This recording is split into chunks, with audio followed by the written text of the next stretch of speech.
ഇന്ന് സാക്ഷികളെയാണ് നമുക്ക് ആവശ്യം. സ്നേഹമുള്ളവരെ, നിങ്ങൾ ഓരോരുത്തരെയും ഈശോ തിരഞ്ഞെടുത്തിരിക്കുകയാണ്.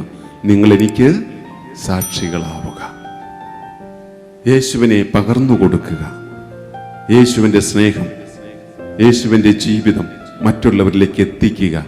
അതിനുവേണ്ടി വിവിധ സ്ഥലങ്ങളിലായിരുന്ന നിങ്ങളെ ഇവിടെ ഒന്നിച്ചു കൂട്ടിയിരിക്കുകയാണ്. നമ്മൾ വചനത്തിൽ കാണുന്നുണ്ട്, അവൻ വചനം പ്രഘോഷിക്കുമ്പോൾ പല സ്ഥലങ്ങളിൽ നിന്ന് ജനങ്ങൾ വരുന്നുണ്ട്. വിവിധ സ്ഥലങ്ങളിൽ നിന്ന് ഒരിടത്ത് വന്ന് ഒന്നിക്കുന്നു. പല സ്ഥലങ്ങളിൽ നിന്നുള്ളവര് ഒരിടത്ത് വന്ന് ഒന്നിക്കുന്നു. അതായത് പല ദേശത്തുള്ളവരെ ഒന്നിപ്പിക്കുന്നതാണ് ഈശോ. ഇപ്പൊ നിങ്ങൾ തന്നെയാലും പല സ്ഥലങ്ങളിലാണ്, യേശു നാമത്തിലാണ് നിങ്ങളിവിടെ ഒന്നിച്ചു കൂടിയിരിക്കുന്നത്. ഈ കൂട്ടായ്മ നമ്മുടെ ജീവിതത്തിൽ ഉണ്ടാവണം. നമ്മുടെ കൂട്ടായ്മ ആദ്യമകാല ക്രിസ്ത്യാനികളെ പോലെ നമുക്കും ഒരു കൂട്ടായ്മ, നമ്മുടെ കൂട്ടായ്മയോട് ഒരു ചേർന്ന് നിന്ന് യോജിപ്പുണ്ടാവണം. ആ കൂട്ടായ്മയിൽ ദൈവം പ്രസാദിക്കും. Hallelujah, hallelujah. സ്നേഹമുള്ളവരെ, ഞാൻ ഒന്നിട്ട് കാര്യങ്ങൾ സൂചിപ്പിച്ചത് ഇത്ര മാത്രമേ ഉള്ളൂ.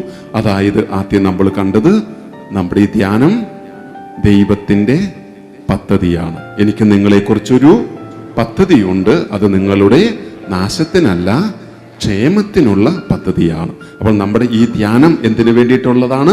നമ്മുടെ ക്ഷേമത്തിനുള്ളതാണ്, നമ്മുടെ നാശത്തിനല്ല. ഈ ധ്യാനം നമ്മുടെ ക്ഷേമത്തിനുള്ള ഒരു പദ്ധതിയാണ്. Hallelujah, hallelujah. അതോടൊപ്പം തന്നെ സ്നേഹമുള്ളവരെ, നമ്മൾ മനസ്സിലാക്കി ഈ കൂട്ടായ്മ, ഈ വചനപ്രഘോഷണം, ഈ ധ്യാന ശുശ്രൂഷ, ഇത് തുടങ്ങി വെച്ചതാരാണ്? നമ്മൾ ഒരിക്കലും മറക്കരുത്, ഈ വചനപ്രഘോഷണത്തിന്റെ ആരംഭകൻ യേശുവാണ്. നമ്മൾ അതിന്റെ തെളിവ് വിശുദ്ധ ഗ്രന്ഥത്തിൽ കണ്ടു.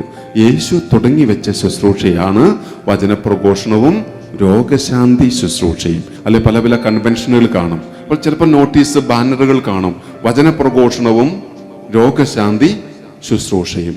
ഇത് കാണുമ്പോൾ ചിലരെങ്കിലുമൊക്കെ ചോദിക്കും, ഇതെന്ത് പരിപാടിയാണ്? വചനപ്രഘോഷണം, രോഗശാന്തി, ഇതെന്ത് പരിപാടി? ഇത് ചിലപ്പോൾ അറിവില്ലാത്തവര് തെറ്റായ രീതിയിൽ വ്യാഖ്യാനിച്ചു എന്ന് വരാം. നമ്മൾ അവർക്ക് വേണ്ടി പ്രാർത്ഥിച്ചാൽ മതി, അത്രമാത്രം ചെയ്താൽ മതി. അവരുടെ അറിവില്ലായ്മ കൊണ്ടാണ്. അതുകൊണ്ട് അവർക്ക് വേണ്ടി പ്രാർത്ഥിച്ചാൽ മതി. കാരണം ഈ വചനപ്രഘോഷണവും രോഗശാന്തി ശുശ്രൂഷയും തുടങ്ങിയത് ആരാണ്? യേശു തുടങ്ങി വെച്ച ശുശ്രൂഷയാണ്. അവൻ തുടങ്ങി വെച്ചു എന്ന് മാത്രമല്ല, അവൻ ആഗ്രഹിക്കുന്നുണ്ട് ഇത് തുടർന്ന് പോകണം. അതാണ് ലൂക്ക 9 നമ്മൾ കണ്ടത്. അപ്പോസ്തലന്മാരെ തിരഞ്ഞെടുത്ത് അവരെ അയക്കുന്ന രംഗം നമ്മൾ കണ്ടത്. അപ്പോൾ വചനപ്രഘോഷണവും രോഗശാന്തി ശുശ്രൂഷയും അത് നിന്നു പോകരുത്, പകരം മുന്നോട്ട് പോയിക്കൊണ്ടിരിക്കണം. അത് ഈശോ ആഗ്രഹിക്കുന്നുണ്ട്. അപ്പോൾ ഈ കാര്യം മറക്കരുത്. ഇതൊന്ന് ദൈവിക പദ്ധതിയാണ്. 2, ഈ വചനപ്രഘോഷണം തുടങ്ങി അത് ഈശോയാണ്. അത് മുന്നോട്ട് തുടർന്നു പോകണമെന്നും ഈശോ ആഗ്രഹിക്കുന്നു. ഹല്ലേലൂയ. ഈ വചനപ്രഘോഷണത്തിൻ്റെയൊക്കെ മുഖ്യ ലക്ഷ്യം മാനസാന്തര. യേശു വചനപ്രഘോഷണം ആരംഭിച്ചത് എന്ത് പറഞ്ഞ? മാനസാന്തരപ്പെടുവിൻ, ദൈവരാജ്യം. സ്നാപക യോഹന്നാൻ വചനപ്രഘോഷണം ആരംഭിച്ചത് എന്താ? മാനസാന്തരപ്പെടുവിൻ. അപ്പോൾ യേശുവിന് വഴിയൊരുക്കാൻ വന്ന സ്നാപകനും ഇവരുടെ വചനപ്രഘോഷണം ആരംഭിക്കുന്നത് മാനസാന്തരപ്പെടുവിൻ എന്ന് പറഞ്ഞുകൊണ്ടാണ്. അപ്പോൾ ഓരോ വചനപ്രഘോഷണത്തിന്റെയും അടിസ്ഥാന ലക്ഷ്യം മാനസാന്തരം. യേശുവും സ്നാപക യോഹന്നാനും അവരുടെ വചനപ്രഘോഷണം ആരംഭിക്കുന്നത് മാനസാന്തരപ്പെടുവിൻ, സ്വർഗരാജ്യം സമീപിച്ചിരിക്കുന്നു. അപ്പോൾ പ്രിയമുള്ളവരെ, നമ്മുടെ ജീവിതത്തിൽ മാനസാന്തരം ആവശ്യമായ മേഖല നമുക്കറിയാം.